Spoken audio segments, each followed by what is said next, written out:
भाजीपाला आणला होता म्हणून नीट ठेवत होते. कोथिंबीर वगैरे आणल्या, त्या 2 कोथिंबीरीच्या जुड्या आणल्या होत्या, तेच नीट ठेवत होते. तर इथं म्हणलं कोथिंबीरीचा वास येतो का बघावा, घेताना बघितलं होतं तर नव्हता आला. आणि वास तर येतच नाही, काही गावरान राहिले नाही, सगळं ढेसळूच खायला यायला लागले नाही का.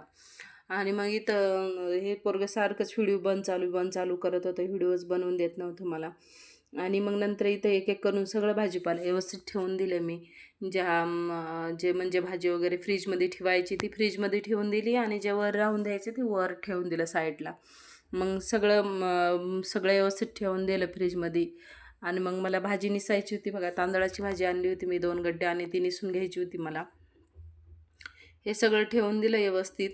आणि तांदळाच्या भाजीला काय बोलतात तुमच्याकडं? आमच्याकडं तर तांदळाची भाजीच बोलते. तर तुमच्याकडं काय बोलतात ते मला कमेंट करून नक्की सांगा. पुन्हा अजून हे शेवग्याच्या शेंगा होत्या ना, त्या पण छानपैकी अशा बारीक तुकडे केले आणि व्यवस्थित ठेवून दिले. तसंच जर ठेवलं असतं ना, ते ना सुकून जातात बघा फ्रीजमध्ये, पण सवत्या ठेवून दिल्या तर. मग इथं सगळी भाजी वगैरे नीट करून घेतली. आणि भाजी वगैरे नीट करून घेतली आणि जेवण वगैरे करून घेतलं. तोपर्यंत तर आभाळ एकदम काळं झालं होतं.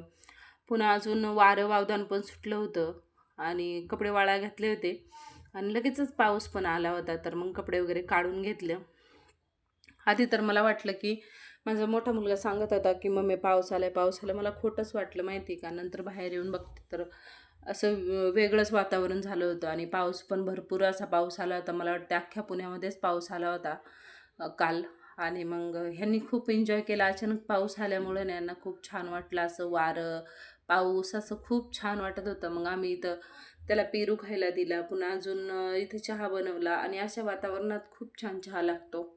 आणि मग चहा वगैरे घेतला, आणि मग थोडंसं ब्लाऊज वगैरे शिवून घेतलं. आणि पाऊस आल्यामुळे ना खूप असं थंडगार हवा वगैरे छान येत होती, आणि गरम पण होत नव्हतं. पण आपलं काय आहे, शेतकऱ्यांना याचं खूप नुकसान होतं. सगळं आंबे वगैरे सगळ्या कैऱ्या पडून जातात, पुन्हा जे पीक आले त्याचं नुकसान होतंय. आणि इथं मग ब्लाऊज वगैरे शिवून घेतलं थोडंसं. पुन्हा स्वयंपाक बनवायचं तर शेवग्याची भाजी, तांदळाची भाजी, कैरीची चटणी, भात, चपात्या असं सगळं बनवून घेतलं मी छानपैकी. आम्ही जेवण करून घेतलं. आणि या तुम्ही पण जेवायला. चॅनलवर जर नवीन असाल तर चॅनलला सबस्क्राईब करा. व्हिडिओ आवडला असेल तर लाईक करा. चला भेटूया पुढच्या व्हिडिओमध्ये. तोपर्यंत बाय बाय.